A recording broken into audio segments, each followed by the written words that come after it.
আজকের ওয়েদারটা একদম বিচ্ছিরি। মানে 3 দিন ধরে রোদ্দুর নেই, তার সঙ্গে আজকে আবার হাওয়া দিচ্ছে। মানে প্রচণ্ড ঠান্ডা পড়েছে। আর এই জামাকাপড় কটা আজ 2-3 দিন হতে গেল, এখনও শুকায়নি, আজকেও শুকায়নি, ধুয়ে দিয়েছিলাম। তো হ্যালো এভরিওয়ান, আমি স্বপ্না। আমার ছোট্ট একটা ভিডিওতে তোমাদেরকে অনেক অনেক স্বাগত।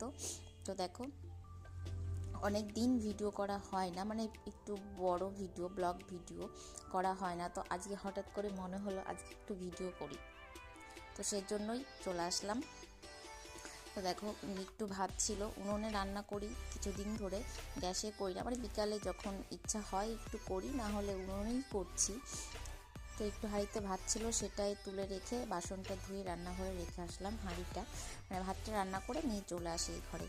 আর এদিকে মাম্মাম ঘুম থেকে উঠে পড়েছে, সেজন্য মাম্মামকে 2টো বিস্কুট দিচ্ছি। এমনিতে সন্ধ্যাতে ওকে দুধ দিই, তো যেখান থেকে দুধ আনি তো সেখান থেকে বলেছে, মানে গরুকে নাকি কি ইঞ্জেকশন দিয়েছে, সেজন্য 3-4 দিন দুধ দেবে না। তো সেই জন্য একটু জল বিস্কুট খেতে দিচ্ছিলাম। তো মাম্মাম শুধু বিস্কুট খাবে, জল দিয়ে ভিজিয়ে খাবে না, তো সেটাই খাচ্ছিল। আর এদিকে সন্ধ্যা লেগে গিয়েছে, এখন আমি চলে এসেছি সন্ধ্যা দিতে।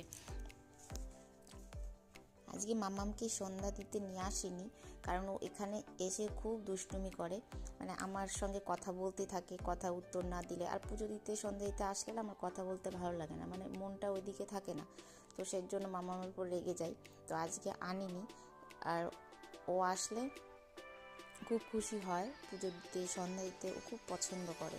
তো আমার সঙ্গে সঙ্গে প্রণাম করবে, আমাকে ধুলি টেনে দেবে, মানে ওর সঙ্গে সঙ্গে প্রণাম। আমাকে না করলে যদি একটু আগে করে ফেলি কিংবা ওকে না ডেকে করে ফেলি, তাহলে ওর রাগ হয়ে যায়, আবার ওখানে বসে থাকে, এগুলো খুব রাগ হয়ে যায়। সেই জন্য আর একে সন্ধ্যা দিতে আজকে আনিনি, আমার আজকে একটু খুব তাড়া আছে সেই জন্য। আর এদিকে দেখো, তাও চলে গেছে, ও পিছ দেখে নিয়েছে, তুলসী তলায় প্রদীপ দিচ্ছি, চলে গেছে। ওই দেখো, আমাকে ধুলে টেনে দিচ্ছে, এরকমটাই করতে থাকে। ও আজকে নতুন একটা ভিডিও তোমাদের সঙ্গে শেয়ার করলাম। আমি এরকম ব্লগ ভিডিও ফেসবুকে সেরকম একটা দিই না। ইউটিউবে আগে আমার একটা চ্যানেল ছিল, তো সেখানটাই ছাড়তাম, তো এখন সেটাও বন্ধ করে দিয়েছি।